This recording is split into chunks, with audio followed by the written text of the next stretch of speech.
بسم اللہ الرحمن الرحیم الحمد للہ الملک الحق المبین المتصاغر لعظمتہ جبابرۃ الطاغی المتخاذ لکبریائہ غطاۃ المتمردین المعترف بربوبیتہ سائر الخلق اجمعین الصلاۃ والسلام والتحیات والاکرام علی اشرف الانبیاء والمرسلین وخاتم النبیین سیدنا و مولانا ابوالقاسم محمد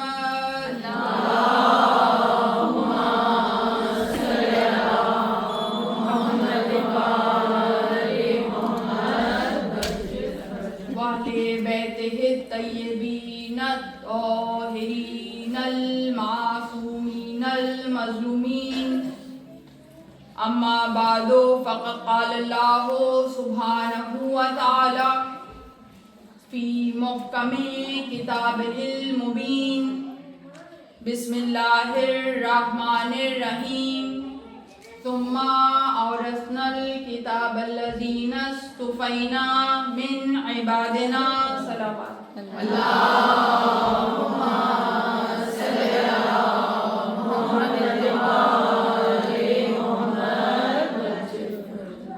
تمام حمد اس اللہ کے لیے کہ جس کی مدح تک بولنے والے کی رسائی نہیں، جس کی نعمتوں کو گننے والے گن نہیں سکتے، نہ کوشش کرنے والے اس کا حق ادا کر سکتے،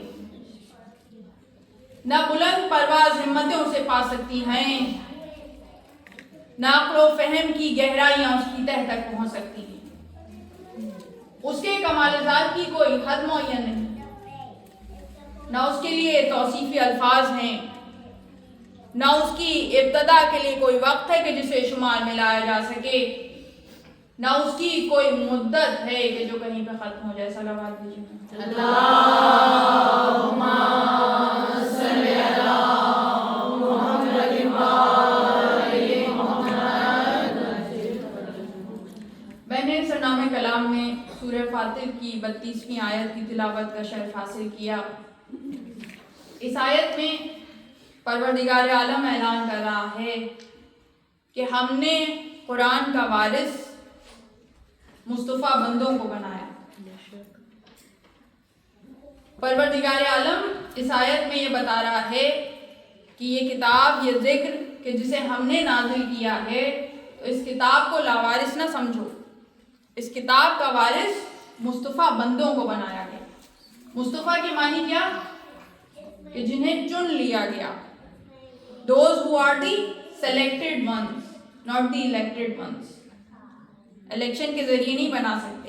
پروردگار عالم نے جن کو منتخب کیا، مصطفیٰ بنایا، انہیں اس کتاب کا وارث بنایا۔ اور اس کے علاوہ بہت سی اور دوسری آیات کہ جن میں پروردگار عالم نے پہچنوایا کہ وہ کون ہیں کہ جو عالم قرآن ہیں، وہ کون ہیں کہ جو اس کتاب کا علم رکھنے والے ہیں۔ تو جب یہ ساری آیتیں ہمارے سامنے آتی ہیں اور ان آیتوں کے ساتھ ساتھ ہمارے پاس کتنی ہی حدیثیں ایسی، کتنی روایات ایسی کہ جس میں رسول اللہ صلی اللہ علیہ وآلہ وسلم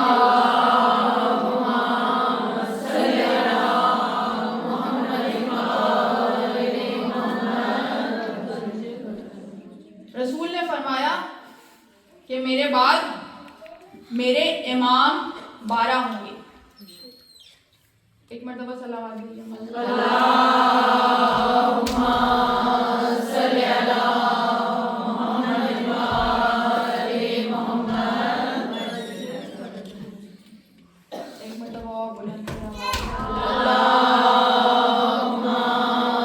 صلی علی محمد وآل محمد. دیکھیں وہ آپ کو پریکٹس کروا رہی ہیں کہ جب جب آپ ڈسٹریکٹڈ ہوں تو کیسے آپ نے فوکس اپنا مین چیز پہ رکھنا ہے. نماز میں بھی ایسے ہی ہوتا ہے, نماز میں فوکس ہونا چاہیے اور آپ ڈسٹریکٹ ہوتے رہے. وہاں پہ کچھ بھی ایسا انٹرسٹنگ نہیں ہو رہا کہ جو دیکھا نہیں آپ نے تو کچھ مس ہو جائے گا.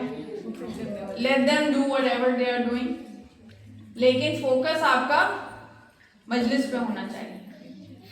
اور جو موبائل لے کر آیا ہے, ظاہر ہے کہ میجورٹی لے کر آئے ہیں ادر دین لیس دین 16 ایئرس اولڈ, تو وہ اپنے موبائل جو ہیں وہ یا تو سائلنٹ پہ کر دیں یا وائبریشن پہ کر دیں, اور موبائل کی اسکرین کو چھوڑ کے اس مجلس پہ توجہ دیں. اس لیے کہ مجلس حسینی میں آنے کے بعد یہ تقاضا ہے اس فرش ازا کا کہ جو ذکر کیا جا رہا ہے اس ذکر کی طرف متوجہ رہنا ضروری ہے. ایک مرتبہ بلند ترین آواز میں صلوات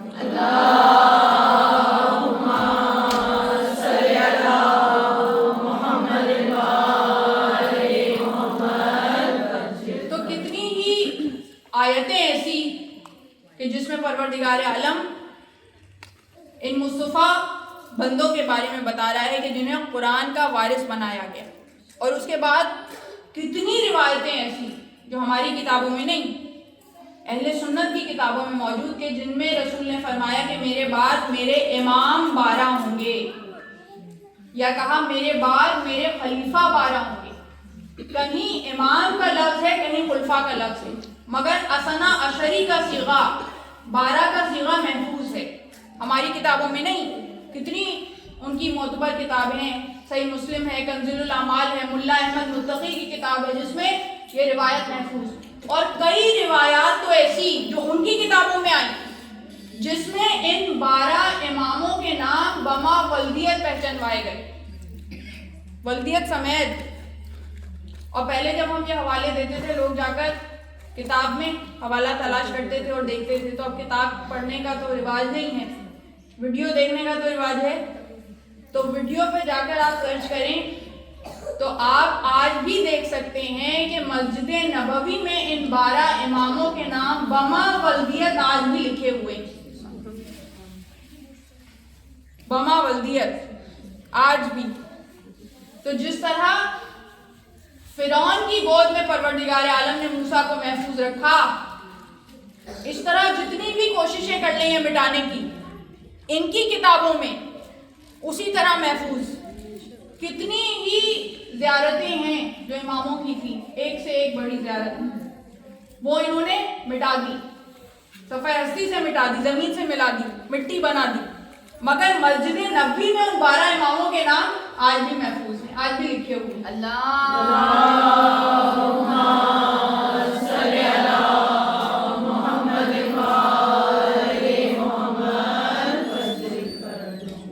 تو جب قرآن میں ان وارثین کتاب کا تذکرہ اور روایات میں ان 12 اماموں کو بتایا گیا اور ان کے نام بھی بتائے گئے, تو اب جب یہ آیات ہمارے سامنے آتی ہیں اور یہ حدیثیں ہمارے سامنے آتی ہیں تو ایک سوال ذہن میں آتا ہے, اور لوگ پوچھتے بھی ہیں کہ بھئی جب اتنا واضح ہے تو پروردگار عالم ان 12 اماموں کے نام, ان 12 خلفاء کے نام قرآن میں لکھ دیتا, قرآن میں لکھ دیتا تو کتنی سہولت ہو جاتی, سارے جھگڑے مٹ جاتے.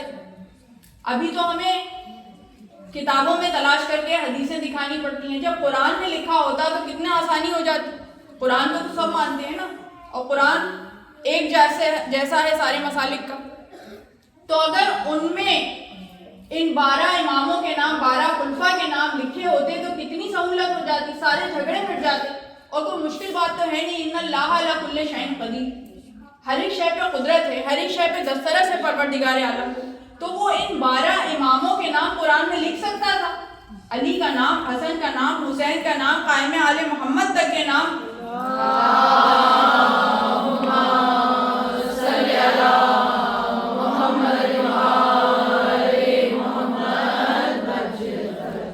ان کے نام قرآن میں لکھے جا سکتے, کوئی مشکل بات تو ہے نہیں, جتنی سہولت ہوتی سارے جھگڑے مٹ جاتے. تو اب جب یہ سوال سامنے آتا ہے تو کچھ لوگ یہ جواب دیتے ہیں کہ قرآن میں اگر ان کے نام لکھ دیے جاتے تو لوگ ان کے نام کاٹ کاٹ کر اپنے لوگوں کے نام لکھتے تھے. تو چونکہ قرآن میں تحریف کا خطرہ تھا اس لیے پروردگار عالم نے بچا لیا, اس لیے ان کے نام نہیں لکھے کہ لوگ ان کے نام کاٹ کر اپنے نام لکھ دیتے اور خود سے خود قرآن بن جاتا. تو جواب تو اچھا ہے, مگر جو اصول ہمیں معصوم نے سکھلایا کہ جب بھی کوئی بات, جب بھی کوئی قول, جب بھی کوئی دلیل تمہارے سامنے آئے تو اسے قرآن کے ساتھ رکھ کے دیکھو. اور یہاں تک کہا کہ ہمارا بھی اگر کوئی قول تمہارے سامنے آئے تو اسے قرآن کے ساتھ رکھ کے دیکھو. اگر قرآن کے معنی سے مترادف ہو, سملر ہو, تو اسے ایکسیپٹ کر لو, لیکن اگر قرآن کے متضاد ہو, قرآن کے اپوزٹ ہو, تو اسے ایکسیپٹ نہیں کرو. یہاں تک جملہ کی دیوار میں دے کر مارو. تو اب قرآن کے ساتھ اگر ہم اس جواب کو رکھ کے دیکھیں تو قرآن کہتا ہے کہ اِنَّا نَحْنُ نَزَّلْنَا الذِّكْرَ وَإِنَّا لَهُ لَحَافِظُونَ, کہ ہم نے ہی اس قرآن کو نازل کیا ہے اور اب ہم ہی اس کی حفاظت کریں گے. تو اب قرآن کی حفاظت کی ذمہ داری پروردگار عالم نے خود لی ہے. تو اب کسی کی جرت نہیں ہے, کسی کی مجال نہیں ہے کہ قرآن میں لکھا ہوا کوئی بھی نام کاٹ سکے. ایک لفظ تو کیا, ایک حرف بھی نہیں کاٹ سکتے, اس لیے کہ پروردگار عالم نے خود حفاظت کی ذمہ داری لی. تو اب نام کاٹ کر اپنوں کے نام نہیں لکھ سکتے. تو اب سوال اپنی جگہ قائم کہ پروردگار عالم ان 12 اماموں کے نام, ان 12 خلفاء کے نام قرآن میں لکھ دیتا, کتنی سہولت ہو جاتی, سارے جھگڑے مٹ جاتے. تو اب سوال اپنی جگہ قائم, نام نہیں کاٹ سکتے, علی کا نام قرآن میں سے نہیں کاٹ سکتے, کسی کی جرت نہیں ہے, کسی کی مجال نہیں ہے. تو نام تو نہیں کاٹ سکتے, مگر یہ کر سکتے ہیں کہ اپنے گھر میں جو بچہ پیدا ہو اس کا نام علی رکھ دیں, علی کا بیٹا پیدا ہو اس کا نام حسن رکھ دیں, حسن کا بھائی پیدا ہو اس کا نام حسین رکھ دیں, حسین کا بیٹا پیدا ہو اس کا نام علی بن الحسین رکھ دیں, اور اس طرح نام رکھتے چلے جائیں. اور آج جب ہم 1400 برس کے بعد تاریخ اٹھا کر دیکھتے تو ہمیں تاریخ میں لاکھوں علی نظر آتے, لاکھوں حسن نظر آتے, لاکھوں حسین نظر آتے. ہر خاندان یہ کہتا کہ قرآن میں جو شجرہ بیان ہوا وہ ہمارے خانوادے کا ہے, کہتا یا نہیں؟ اور آج ہم پہچان پاتے. سب سے پہلے تو بنی امیہ ہی یہ کام انجام دیتے کہ اس طرح ترتیب سے نام رکھتے چلے جاتے اور پھر کہتے کہ یہ جو شجرہ بیان ہوا قرآن میں, شجرہ طیبہ, یہ شجرہ دراصل ہمارے خاندان کا ہے. تو آج ہم 1400 برس کے بعد تاریخ اٹھا کر دیکھتے تو ہمیں پتہ ہی نہ چلتا, ہم یہ بتا ہی نہ پاتے کہ ان میں اللہ کا علی کون ہے اور بندوں کا علی کون ہے. ہم نہیں بتا سکتے تھے. اب خود سوچ کے دیکھیں کس طرح سے بتا. تو اس لیے پروردگار عالم نے نام کو کسوٹی نہیں بنایا پہچان کی.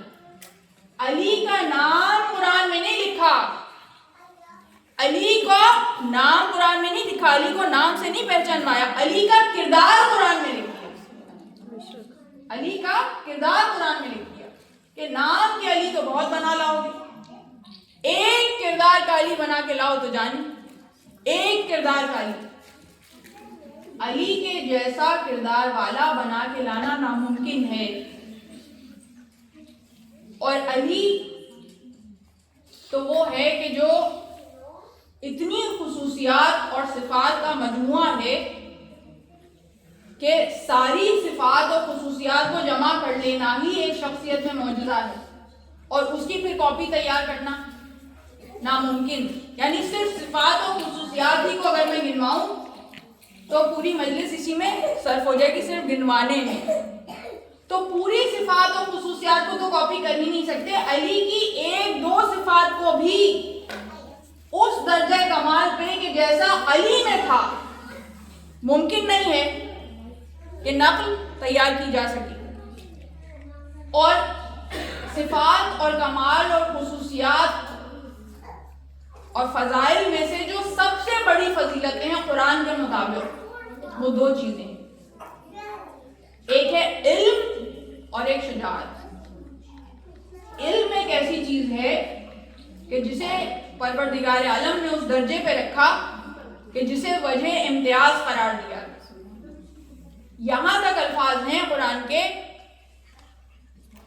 کہ آپ نے بارہا وہ آیت سنی ہوگی کہ کیا عالم اور جاہل برابر ہو سکتے ہیں؟ تو جاہل کبھی عالم کا مقابلہ نہیں کر سکتا، اور اگر امتیاز حاصل ہے تو عالم کو حاصل ہے، مگر عالم وہ کہ جو تقویٰ کے ساتھ ہو، فقط علم کافی نہیں ہے۔ تو علم اور شجاعت یہ دو امتیاز ایسے ہیں کہ پروردگار عالم، قرآن کی آیت ہے کہ پروردگار عالم جب تمام خصوصیات میں سے چن کر کسی کو فضیلت عطا کرتا ہے تو علم اور شجاعت عطا کرتا ہے، اور علم و شجاعت ایسی خصوصیات ہیں جو عمومی طور پر ایک شخصیت میں جمع ہی نہیں ہو سکتی۔ آپ نے دیکھا بھی ہوگا، ایک کامن آبزرویشن ہے کہ دیکھیں جو بہت زیادہ پڑھنے لکھنے میں آگے ہوتے ہیں، کتابوں سے جن کی دوستی ہوتی ہے، انٹیلیجنٹ ہوتے ہیں، وہ اتنے زیادہ جسمانی طور پر شجاع نہیں ہوتے یا طاقتور نہیں ہوتے، یا یہ نہیں ہوتا بہت مسکولر ہیں، جم بھی جا رہے ہیں، دونوں چیزیں نہیں ہوتی ساتھ۔ اور جو زیادہ جم جاتے ہیں، مسکولر ہوتے ہیں، لڑنے پڑھنے میں ماہر ہوتے ہیں، وہ ذہنی سطح ان کی کافی کم ہوتی ہے عمومی طور پر۔ یہ عام آبزرویشن ہے، بہت کم ریئر ایسا ہوتا ہے کہ دونوں چیزیں ایک ساتھ جمع ہو جائیں اور دونوں چیزیں اس اعلیٰ مقام پہ جمع ہو جائیں کہ جیسی علی میں تھی، ویسا تو ناممکن ہے۔ وہ فقط تبھی ممکن ہے کہ جب پروردگار عالم کو عطا کرے، خود اپنے کسب فیض سے اس مقام تک پہنچنا وہ ممکن نہیں ہے۔ تو پروردگار عالم نے عطا کیا اور پھر علی نے اسے درجہ علی تک پہنچایا۔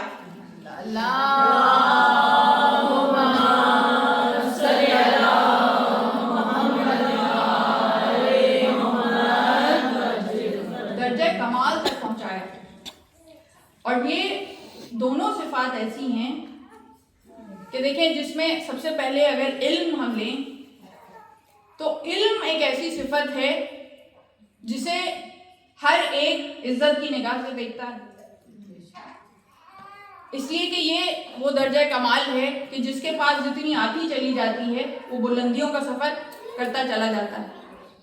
اور علی ایسا بلند ہے، علی کے معنی بلند ہیں، علی کے نام کے معنی بلند ہیں، اور علی کی شخصیت کے متعلق جو حدیثیں رسول نے پہچنوائی، جس کے ذریعے علی کو پہچنوایا، ان میں جو ممتاز ترین حدیثیں ہیں، ان میں ایک حدیث سب کو زبانی یاد ہے کہ میں علم کا شہر ہوں اور علی اس کا دروازہ ہے۔ ایسا ہے یا نہیں کہ میں علم کا شہر ہوں، علی اس کا دروازہ ہے؟ جب بھی ہم علی کے متعلق حدیثیں بتاتے ہیں تو سب سے زیادہ ٹاپ پہ جو حدیثیں ہیں ان میں یہ حدیث موجود ہوتی ہے۔ ایسا ہے یا نہیں؟ بچے کو ازبر زبانی یاد ہے۔ تو جہاں بنی امیہ کے دور میں یہ کوشش کی گئی کہ نئی حدیثیں گھڑ کر دوسروں کے کھاتے میں ڈالی جائیں، سنی ہوں گی آپ نے کہ میں علم کا شہر ہوں جس کا دروازہ علی ہے، اور فلاں اس کا روشن دان ہے اور فلاں چھت ہے، سنی ہے نا؟ تو گھڑ کے اور ڈالی، لیکن ہم نے تو کبھی ایسا شہر نہیں دیکھا کہ جس کا فصیل ہوتی ہے، دروازہ ہوتا ہے، مگر کوئی شہر ایسا نہیں دیکھا جس کی چھت ہو، جس کے روشن دان ہوں، جس کی کھڑکیاں ہوں۔ کوئی شہر ایسا نہیں ہوتا، مگر انہوں نے گھڑ کر ڈالی کہ دوسروں کو بھی فضیلت میں شامل کیا جا سکے۔ تو یہ تو ایک طرف، دوسری طرف پھر الفاظ کے ذریعے سے، لٹرل میننگ کے ذریعے سے کہنے لگے کہ بھئی یہ جو حدیث ہے نا، اس میں علی سے مراد علی کی شخصیت نہیں ہے، اس میں علی سے مراد حضرت علی نہیں ہے، اس کا مطلب یہ ہے میں علم کا شہر ہوں جس کا دروازہ بہت بلند ہے۔ لٹرل میننگ لے کر ان کا طریقہ یہ، جہاں لٹرل میننگ لینے ہوتے ہیں وہاں پہ ایکسپلینیشن لے کر آ جاتے ہیں، اور جہاں ایکسپلینیشن لینی ہے وہاں لٹرل میننگ لے کر آتے ہیں۔ جیسے آیت الکرسی ہے تو اس میں کرسی کو لیتے ہیں کہ واقعتاً کرسی ہے جس میں نعوذ باللہ قیامت کے دن اللہ بیٹھے گا، اور قیامت کے دن اللہ کے سامنے ہم حاضر کیے جائیں گے اور ہم اللہ کو دیکھیں گے اور اللہ ہمارے ہاتھ میں نامہ اعمال دے گا۔ تو ایسے خواب دیکھتے ہیں، تو وہاں لٹرل میننگ لے لیا، وہاں کرسی سے مراد وہ کرسی نہیں ہے کہ جس پہ انسان بیٹھتا ہے. نہیں, کرسی سے مراد تخت لے لیا کہ اللہ کا ایسا تخت ہے اور وہ سجے گا. تو جہاں لٹرل میننگ لینے ہوتے ہیں وہاں دوسرے میننگ, اور جہاں دوسرے میننگ لے رہے ہیں وہاں لٹرل میننگ. تو یہاں بھی کہنے لگے نہیں, علی سے مراد تو بلند ہے, کہ میں ان کا شہر ہوں جس کا دروازہ بہت بلند ہے. تو ہم بھی اعتراضات کو کھلے دل سے قبول کرتے ہیں. تو ہم نے اس اعتراض کو قبول کیا, مگر اب ہمیں بھی کچھ کہنے کا حق ہے. تو ہم نے یہ قبول کیا کہ میں ان کا شہر ہوں جس کا دروازہ بہت بلند ہے. تو علم کا شہر اگر انسان ہے تو دروازہ بھی انسان ہوگا, دروازہ بھی انسان ہوگا, لاجیکل بات. تو اب ہم نے دیکھنا شروع کیا پوری تاریخ بشریت میں ہمیں کوئی نہیں ملتا سوائے علی کے, جس کے نام کے معنی بلند, کعبے کے معنی بلند, نجف کے معنی بلند, گویا ایسا بلند کہ جو پیدا ہوا تو بلندیوں پر اور دفن ہوا تو بلندیوں پر.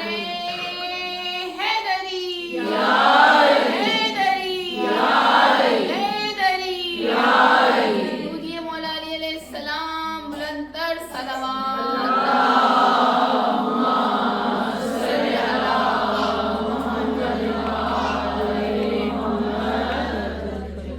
تو علی کا وجہ امتیاز ہے علم, اور انسان کا وجہ امتیاز بھی علم ہے. اور میں نے ابھی پاکستان میں ایک سنی اینکر کے ساتھ اور سنی آڈینس کے لیے 1.25 گھنٹے کی پوڈ کاسٹ تھی, جس میں انہوں نے یہی سوالات کیے, بھئی آپ علی کو انبیاء سے بڑھا دیتے ہیں تو علی نبیوں سے افضل کیسے ہیں, رسول اللہ کے علاوہ باقی تمام انبیاء سے علی افضل ہیں. تو اس میں نے ساری قرآن سے دلیلیں دی, اور اس کے علاوہ اور بہت سے سوالات تھے, 1.25 گھنٹے کی تھی. مگر پھر بھی دیکھیں وہ مطالب جو ہم ساری زندگی صفحہ اعضاء پر بیٹھ کر سمجھتے ہیں, وہ چند سوالوں سے آپ کو سمجھ میں آ جائیں گے. چند سوالوں سے آپ سمجھ جائیں گے کہ علی کی فضیلت کیا ہے. علی کو سمجھنا ہو تو پوری زندگی بھی ناکافی ہے. آپ یہ سمجھتے ہیں پورے چند سوالوں میں ادھر سے ادھر پورا فلسفہ علی منتقل ہو جائے گا, ممکن نہیں ہے. لیکن سب سے بڑا کمال علی کا جو ہے وہ علم میں افضل ہونا. اور جب ابھی ہم نے کعبے کے متعلق گفتگو کی کہ آیا تو کعبے میں آیا, اور علم علی کے متعلق گفتگو, تو علی کا آغاز علم سے ہے, ہمارا آغاز جہالت سے. ہم جب پیدا ہوتے ہیں تو جاہل پیدا ہوتے ہیں. کوئی کتنا بھی بڑا اسکالر سائنسدان دنیا سے جائے, جب پیدا ہوا تھا جاہل پیدا ہوا تھا. تو آغاز جہالت سے. اور علی کا آغاز کہاں سے ہے کہ علی جب پیدا ہوئے تو آنکھیں نہیں کھول رہے تھے, ماں پریشان ہو گئی کہ بچہ آنکھیں نہیں کھول رہا. اتنے میں رسول اللہ آئے. اب رسول اللہ آئے اور اپنی گود میں علی کو لیا. جیسے ہی گود میں علی کو لیا, علی نے آنکھیں کھول دی.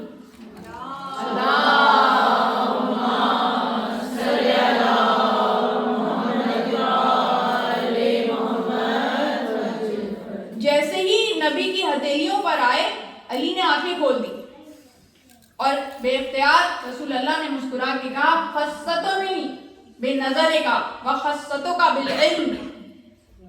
علی تم نے اپنی نظروں کو میرے لیے محفوظ رکھا کہ میں آؤں تو سب سے پہلے میری زیارت کرو. میں نے اپنے علم کو تمہارے لیے محفوظ رکھا کہ آؤ تو تمہیں منتقل کر دوں. اور اس کے بعد رسول نے علی کو اپنی زبان چسائی. اب دیکھیں جتنی بھی زبانیں ہوں گی ہم پڑھتے ہیں معصومین علیہ السلام کی, جب بھی وہ دنیا میں تشریف لاتے تھے تو جو پہلا معصوم ہوتا تھا وہ اپنی زبان اسے چساتا تھا. ایسا ہے نا, ہمیں شاید عجیب بھی لگتا ہو, ہم تو نہیں ایسا کرتے. جب کوئی پیدا ہوتا ہے ہم تو اپنے بچے کو زبان نہیں چساتے, اذان دیتے ہیں, اقامت دیتے ہیں, بھی سب سنت رسول ہے, مگر ہم زبان نہیں چساتے. مگر معصوم کے ہاں جیسے ہی معصوم آتا ہے زبان چسائی جاتی ہے. کیوں؟ اب یہ وہ باتیں جس کے جواب ہمیں نہیں آتے. بچے پوچھتے بھی ہیں کہ بھئی یہ کیا ہے اور یہ کیوں ہے, تو ہم جواب نہیں دے پاتے. اور پہلے جواب دینا مشکل تھا. اب جیسے جیسے سائنس ترقی کرتی جا رہی ہے ان چیزوں کے جواب دینا بہت آسان ہو گیا. اسلام کو سمجھانا اور زیادہ آسان ہو گیا. اس لیے کہ دیکھیں اس سے پہلے ہم نہیں بتا سکتے تھے کیوں زبان چسائی گئی، لیکن بہت سے عربی کے الفاظ ایسے ہیں کہ اس سے پہلے ہم اس کا ترجمہ ہی نہیں کر پاتے تھے، سمجھا نہیں سکتے تھے، لیکن اب جب سائنس ترقی کرتی گئی تو اب سمجھانا بہت آسان ہو گیا کہ دق عربی زبان کا لفظ ہے دق کا، اس کا ترجمہ ہم پہلے کرتے تھے ٹو فیڈ یعنی جیسے ایک پرندہ دوسرے پرندے کو چونچ سے چونچ ملا کر دانا کھلاتا ہے، یہ ہم بیسٹ ترجمہ کر پاتے تھے، لیکن یہ اس کا صحیح ترجمہ نہیں تھا۔ اب جب سائنس نے ترقی کی تو اب ٹو فیڈ ہم زیادہ صحیح طریقے سے سمجھا پاتے ہیں۔ جب آپ ڈیٹا ٹرانسفر کرتے ہیں، ایک سی ڈی میں ڈیٹا ہوتا ہے، آپ نے ویسے ہی دوسری سی ڈی بنانی ہوتی ہے تو آپ کیا کرتے ہیں، اس سی ڈی کو ڈیوائس میں رکھتے ہیں اور اس سی ڈی کی دوسری سی ڈی پورا کا پورا data as it is copy ہو جاتا ہے ود ان سیکنڈس، ہوتا ہے یا نہیں ہوتا؟ اور اگر آپ اس پہ لکھیں نہیں، اسے مارک نہ کریں اور دونوں کو ملا دیں تو آپ یہ نہیں بتا سکتے اس میں سے سی ڈی اے کون سی تھی اور سی ڈی بی کون سی تھی۔ جیسی سی ڈی اے ویسے ہی as it is C D B تیار ہو جاتی ہے، پورا کا پورا ڈیٹا چند سیکنڈز میں ٹرانسفر ہو جاتا ہے۔ اس کو ڈیٹا ٹرانسفر کو کیا کہتے ہیں سائنٹیفک لینگویج میں؟ ٹو فیڈ۔ تو اب جب وہ کہ جو عالم قرآن ہے پہلا، اس کی گود میں دوسرا آیا اور اس نے اپنی زبان چسائی تو جو علم رسالت تھا سارا کا سارا منتقل ہو گیا علی کے وجود۔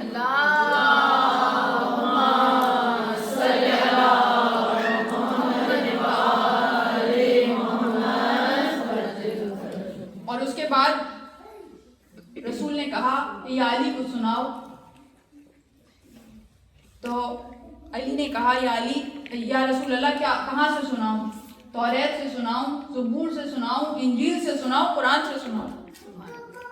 تو دیکھیں ہاں، عام انسان جو ہے اس کا آغاز جہالت سے ہے، تو یہ عام باتیں، یہ وہ باتیں کہ جو علماء کی باتیں ہیں، عالم کی باتیں ہیں، وہ سمجھ نہیں پاتا، مگر یہاں آغاز علم سے ہے۔ تو اب رسول کہہ رہے ہیں کہ کچھ سناؤ، تو کہا کہ کہاں سے سناؤں؟ تو مسکرا کے کہا کہ قرآن سے ہی کچھ سنا دو۔ تو علی نے سورہ مومنون کی تلاوت کی۔ جب علی 13 برس کے ہو جائیں گے تب غار حرا میں پہلی وحی آئے گی اور اس کے برسوں بعد آئے گا سورہ مومنون، اور علی نبی کی ہتھیلیوں پر سورہ مومنون کی تلاوت کر رہے ہیں۔ خدا کی قسم عالم قرآن ہو تو ایسا ہو، عالم کتاب ہو تو ایسا۔ اللہ اکبر، نعرہ رسالت یا رسول اللہ، نعرہ حیدری یا علی، حیدری یا علی، حیدری یا علی، آواز بلند صلوات اللہ۔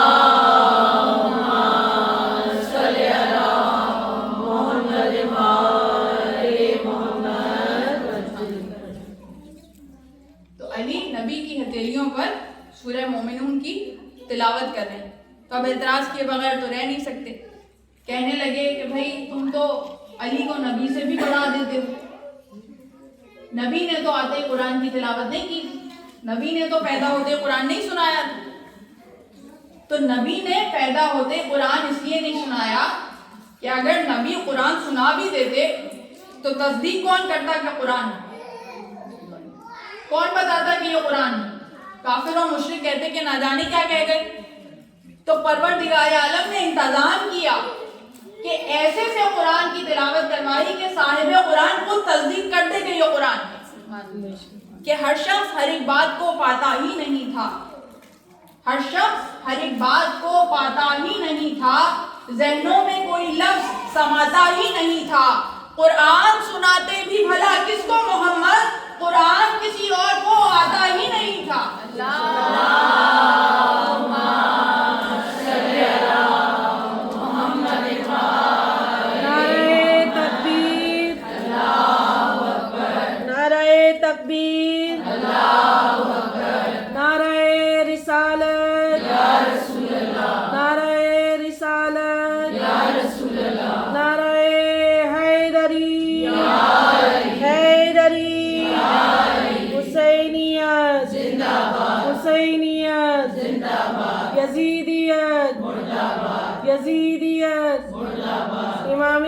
زمانند امام زمانند خوشنودی امام زمان بلندتر صلوات.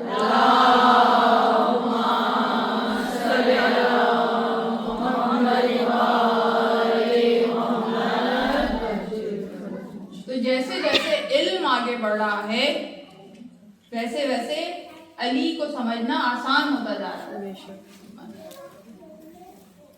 اس سے پہلے معجزے کو سمجھانا اتنا مشکل کام تھا، اور آج کے دور میں ہم یہ سمجھتے ہیں معجزے کو سمجھانا زیادہ مشکل کام ہے. یہ ینگ جنریشن یقین نہیں کرتی، مگر آج کے زمانے میں معجزے کو سمجھانا سب سے زیادہ آسان ہے. کیوں؟ کہ دیکھیں معجزہ کیا ہے. سب سے زیادہ جو معجزات بیان ہوتے ہیں، ابھی جس معجزے کا تذکرہ ہوا کہ کعبے میں علی کی ولادت ہوئی، ایسا ہے یا نہیں کہ کعبے میں علی کی ولادت ہوئی، اور اس میں معجزہ کیا تھا کہ جو فاطمہ بنت اسد تھی وہ دروازے سے داخل نہیں ہوئی، دیوار شق ہوئی اور اس میں وہ داخل ہوئی. ایسا ہے یا نہیں؟ اور یہ معجزہ ایسا ہے جسے کوئی جھٹلا نہیں سکتا، اس لیے کہ آج بھی کعبے کی دیوار میں وہ جگہ موجود ہے، اور اسے جتنا بھی سیسا ڈال کے اور مختلف انجینئرنگ کی ٹیکنیک سے ذریعے، اس کی بھی ویڈیوز موجود ہیں، جا کے سرچ کیجئے گا، اتنی کوشش کرتے ہیں کہ اس جگہ کو بند کر دیں، مگر جیسے ہی 13 رجب آتی ہے دوبارہ سے اسی طرح سے شق ہو جاتا ہے، اور وہ جو سیسا ڈالا جاتا ہے، جو بھی چیز ڈالی جاتی ہے اسے جوڑنے کے لیے وہ چیز ٹوٹ کر گر جاتی ہے. آج بھی وہ موجود ہے، کتنی ہی کوشش کر لیں. تو اب یہ وہ معجزہ ہے جسے جھٹلا نہیں سکتے، مگر اس معجزے کو اور کسی بھی ایمان کے معجزے کو آج سمجھانا بچوں کو بہت آسان ہے. کیوں؟ کہ دیکھیں سائنس جیسے جیسے ترقی کرتی جا رہی ہے تو ایسی ایسی ایجادات ہو گئی جو ہم اس سے پہلے سوچ بھی نہیں سکتے تھے. چند گھنٹوں میں دنیا کے ایک کونے سے دوسرے کونے تک انسان پہنچ جاتا ہے، ہوا میں اڑتا ہے. ایسی ایسی سرجریز ہیں کہ انسان ہوش و حواس میں ہوتا ہے، دیکھ رہا ہوتا ہے، اسکرین پہ دیکھ رہا ہے اس کے برین کی سرجری ہو رہی ہے، اسکرین پہ دیکھ رہا ہے اس کے ہارٹ کی سرجری ہو رہی ہے. تو یہ سب سائنس کے کرشمے ہیں. تھوڑا سا علم انسان کے پاس آیا اور اس نے ایسے ایسے کرشمے دکھائے، تھوڑا سا علم. مگر وہ قرآن کہ جس میں تبیانہ لکل شے، ہر ایک شے کا بیان ہے، ہر ایک شے کا علم ہے قرآن میں. اگر کسی کے پاس اس قرآن کا پورا علم ہو، قرآن کا پورا علم ہو، تو دیکھیں سائنس کے کرشموں میں ایک سب سے کامن جو انوینشن ہے، جو سب سے زیادہ آج کل یوز ہوتی ہے، آپ کسی مال میں جاتے ہیں، بلکہ یہیں پہ اس بلڈنگ میں جب آپ آئے تو آپ قریب آئے تو دروازہ خود بخود کھل گیا، باہر کا کھلا یا نہیں؟ آپ نے کوئی بٹن دبایا نہیں، آپ نے کچھ فریز کہی کھل جا سم سم، پہلے ہم کہانیوں میں پڑھتے تھے کھل جا سم سم تو دروازہ کھلتا تھا، اور پھر وہ اندر گیا اور پھر بھول گیا کہ کیا کہنا تھا اور وہیں پھنس گیا، ہے یا نہیں؟ پہلے ہم کہانیوں میں پڑھتے تھے. آج یہ کامن ایکسپیرینس ہے، ہر ایک ایکسپیرینس کرتا ہے. ہر ایک بلڈنگ میں باہر ایسا دروازہ کے قریب جائیں تو دروازہ کھل جاتا ہے. کیسے کھل جاتا ہے؟ سینسر لگا ہوتا ہے، اس میں سینسر لگا ہے نا کہ وہ سینس کر لیتا ہے کہ کوئی چیز دروازے کے قریب آئی. اب اسی سینسر کو یوز کر کے کتنی زیادہ ایجادات ہیں جو کی جا رہی ہیں، کتنی زیادہ چیزیں گاڑیوں میں سینسر کے ذریعے سے پوری ڈرائیونگ ہو رہی ہے. یہ سینسر ہے جو ایک چھوٹی سی چیز انسان نے ایجاد کی، جس کی وجہ سے دروازے کے قریب کوئی بھی آتا ہے، کوئی بھی چیز آتی ہے، دروازہ سینس کر لیتا ہے اور کھل جاتا ہے. تو عام انسان دروازے کے قریب آتا ہے، اور ایک عام انسان کی ایجاد کی وجہ سے جیسے ہی کوئی قریب آتا ہے دروازہ کھل جاتا ہے، عام دروازہ. تو اب وہ کہ جس کے سینے میں پورا قرآن ہے وہ کعبے کی دیوار کے سامنے آ رہا ہے، تو کیا کعبہ سینس نہیں کر سکتا کہ وہ کہ جو عالم قرآن ہے وہ دروازے کے قریب آ رہا ہے، وہ دیوار کے قریب آ رہا ہے؟ تو اسی لیے کعبے نے سینس کیا اور دیوار شق ہو گئی. تو معجزہ کچھ بھی نہیں ہے، معجزہ علم علی کا اظہار ہے. اور یہ جو معجزہ ہے نا، یہ علم علی کا سب سے خفیف اظہار ہے، اس لیے کہ اظہار بھی نہیں کیا، کچھ کیا ہی نہیں، بس دیوار کے قریب آئے اور کعبہ پہچان گیا، کعبہ پہچان گیا۔ اور وہ فرزدق کے الفاظ یاد ہیں کہ جب ایک اور علی، اس زمانے کا علی، چوتھا علی کعبے کے قریب آ رہا تھا، بھئی اس وقت کا بادشاہ، آج کل آپ دیکھتے ہیں نا سعودی شہزادے، سعودی بادشاہ جب طواف کے لیے جاتے ہیں، طواف روک دیا جاتا ہے کہ بھئی وہ طواف کریں گے، لیکن جب جمع غفیر ہوتا ہے، جب وہ حج کا طواف ہوتا ہے جو مین ہے، اس وقت وہ شہزادے قریب نہیں جاتے، اس وقت وہ طواف نہیں کرتے، کیونکہ اس وقت روکا نہیں جا سکتا، تو وہ انتظار کرتے ہیں، اس وقت میں جاتے ہیں جب روکا جا سکے۔ تو اس وقت بھی ایک ایسا طواف ہو رہا تھا، اس وقت کا بادشاہ وہاں بیٹھا ہوا تھا، مگر اتنا رش تھا، اتنا جمع غفیر تھا کہ اسے راستہ نہیں مل رہا تھا، تو وہ ایک جگہ کونے میں بیٹھ گیا اور انتظار کرنے لگا کہ بھائی ذرا رش کم ہو تو میں جا کے طواف کروں۔ تو ابھی بیٹھا ہوا ہے، اس وقت کا بادشاہ ہے، سب سے طاقتور ہے، جسے چاہے روک دے، مگر اس وقت مجمع عام کو روک نہیں سکتا تھا، انتظار کر رہا تھا۔ ایسے میں اس نے دیکھا کہ کوئی ایک سر کو جھکائے ہوئے اپنی آہستہ رفتار سے چلا آ رہا ہے، اور جیسے جیسے قریب آ رہا ہے تو ویسے ویسے وہ پورا جو مجمع عام ہے وہ اس طرح چھٹتا جا رہا ہے کہ جیسے سمندر کے درمیان راستہ بنتا چلا جائے۔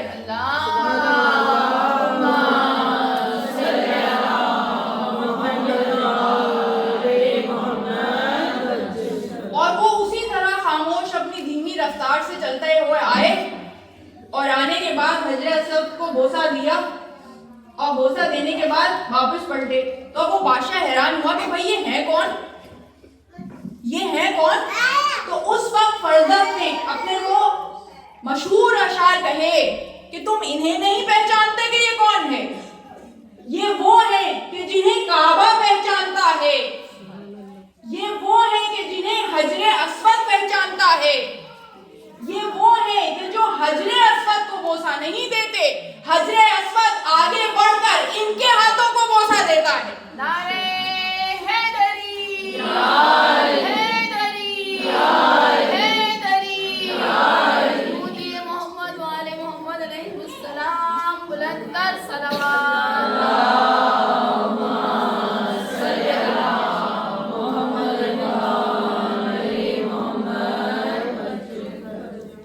تو یہ ہے علی کا امتیاز، اور کسی زمانے کا علی ہو اس کی شخصیت میں یہ امتیاز ہے کہ دوست تو دوست، دشمن بھی پہچانتے تھے، دشمن بھی جانتے تھے کہ ہم کتنی بھی کوششیں کر لیں، صادق و امین اس زمانے میں کوئی اور نہیں، صادقین کو پہچانتے تھے،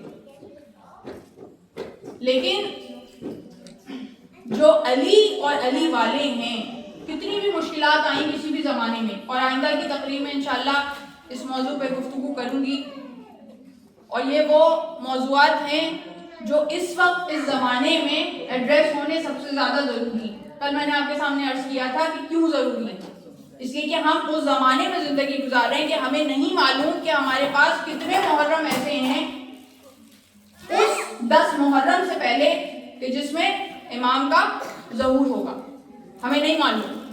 تو اب یہ وقت اتنا زیادہ کروشل ہے کہ اس میں جو اہم نکات ہیں انہیں ایڈریس ہونا ضروری ہے۔ تو اب علی والے جو علی کے زمانے میں تھے، انہوں نے جو جو قربانیاں دی، آسان نہیں تھا اس زمانے میں علی والا ہونا، آج کے زمانے میں بھی آسان نہیں ہے، اصل علی والا ہونا آسان نہیں ہے، قیمت چکانی پڑتی ہے، علی سے عشق کی قیمت چکانی پڑتی ہے۔ یہ جو عام مجمع عام ہے جس میں آپ لوگ محبت سے میرا ذکر سن رہے ہیں، کیونکہ آپ علی سے محبت کرتے ہیں، میں علی کا تذکرہ کر رہی ہوں، محبت سے سن رہے ہیں، یہ آسان ہے، لیکن جہاں چاروں طرف دشمن ہوں، جہاں علی کے دشمن ہوں، علی کے ذکر کے دشمن ہوں، وہاں علی کا ذکر کرنا بہت مشکل ہے، بہت مشکل ہے، مشکل کام ہے۔ مگر یہ مشکل کام علی کے زمانے کے علی والوں نے بھی کیا، چلنے والے آج کے زمانے کے علی والوں نے بھی کر کے دکھایا. نظر آ رہا ہے نا آپ کو کہ دنیا میں آج کے زمانے کے علی والے کیسے کیسے کارنامے کر رہے ہیں, کیسے کیسے کارنامے کر رہے ہیں. ایک کارنامہ جو آج کے دور کے علی والوں نے کیا, وہ کارنامہ ہے جو 1400 برس سے نہیں ہوا تھا. اماموں کے ظاہراً موجود ہوتے ہوئے اس دور میں نہیں ہوا تھا. وہ کارنامہ آج کے علی والوں نے کیا. اور دیکھیں آج کے دور میں یہ کمال کرنا اور بھی زیادہ کمال کی بات ہے, اس لیے کہ ہم اس دور کو کہتے ہیں کہ فتنہ پرور دور ہے, فتنوں سے بھرا ہوا دور ہے, کتنا برا زمانہ آ گیا ہے. آج کے دور میں تو اچھا ہونا ناممکن ہے, ایسا ہے یا نہیں؟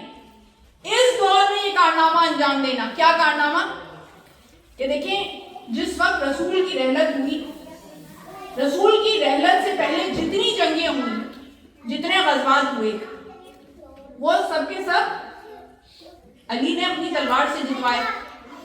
ایسا ہے یا نہیں؟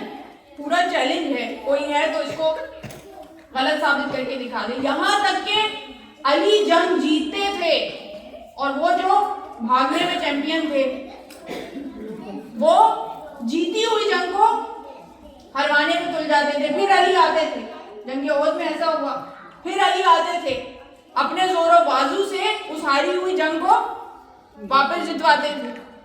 تو علی نے تنے تنہا اپنے زور بازو سے, اپنی تلوار سے ساری جنگیں جتوائیں. کس سے ہوتی تھی وہ جنگیں؟ کفار اور مشرکین سے. رسول کی رحلت سے پہلے تک. رسول کی رحلت کے بعد ایک بھی جنگ ایسی نہیں ہے کہ جو علی نے کفار اور مشرکین سے لڑی ہو. سب مسلمانوں سے. وہ تھے منافقین, لیکن تھے مسلمانوں کے لبادے میں. منافق ہوتا ہی وہ ہے کہ جو ظاہراً مسلمان ہو مگر دل اس کا کفر و شرک کے ساتھ ہو. تو یہ منافقین سے جو ظاہراً اتنے مسلمان تھے, تو وہ مسلمانوں سے ہی علی جنگ لڑتے رہے. کتنی جنگیں لڑی؟ جمل لڑی, نہروان لڑی, صفین لڑی. کس سے لڑی؟ مسلمانوں سے. کوئی کفار و مشرک نہیں آیا مقابلے میں. پھر کربلا کا واقعہ ہوا. کربلا کے واقعے میں کس سے جنگ ہوئی؟ مسلمانوں سے. جس بھی دور کا علی تھا, سارے کے سارے امام, سب کو شہید کیا مسلمانوں نے, یا تلوار کے ذریعے یا زہر کے ذریعے سے. اور یہاں تک لوگ کہنے لگے, جسے عام ہم بھی کہنے لگے, کہ بھائی مسلمان ہی مسلمان سے آپس میں لڑتے رہتے ہیں. ایسا ہے یا نہیں؟ مسلمان ہی مسلمان سے آپس میں لڑتے رہتے ہیں. مگر کوئی کفار و مشرک کبھی اس زمانے کے امام کے مقابلے میں نہیں آیا. 1400 برس 12 کے 12 امام آئے, کفار و مشرک پیچھے چھپے ہوئے تھے. آگے انہوں نے انہی منافقین کا قول چھوڑ دیے اور انہی میں الجھے رہے جو مومنین ہیں, جو علی ہیں, جو علی والے ہیں. 1400 برس کے بعد آج کے علی والوں نے یہ کمال دکھایا, یہ کارنامہ دکھلایا کہ یہ سارے منافقین چھٹ گئے, جا کر اپنے اپنے دلوں میں چھپ گئے. اور جو وہ عدوِ مبین ہے, شیطان بزرگ ہے, وہ براہ راست مقابلے پہ آ گیا. کفار و مشرک براہ راست مقابلے پہ آ گئے, اور براہ راست مقابلے پہ آنے کے بعد اب براہ راست نشانہ بنایا. ایسا ہے یا نہیں؟ یہ کارنامہ 1400 برس کے بعد آج کے علی والوں نے دکھایا. یہ چھوٹی بات نہیں ہے. یعنی ان کی جتنی اسٹریٹجیز تھیں جو صدیوں سے انہوں نے بنائی تھی, صدیوں سے, سالوں سے نہیں, صدیوں سے, اور جس کے پیچھے وہ چھپے ہوئے تھے, اس پورے نقاب کو ان کے چہرے سے اتار دیا. یہ شیطان بزرگ کا نعرہ نیا نہیں ہے. انقلاب کے زمانے سے 79 میں تو انقلاب آیا, اس سے پہلے سے یہ نعرہ امام خمینی نے لگایا. لیکن ہم اس نعرے کو سنتے تھے, مانتے نہیں تھے. ہم اس امریکہ کو, امریکہ کو بزرگ مانتے تھے, شیطان نہیں مانتے تھے. بزرگ یعنی کیا؟ بڑا. انہوں نے یہ جو آج کے دور کے علی والے ہیں, انہوں نے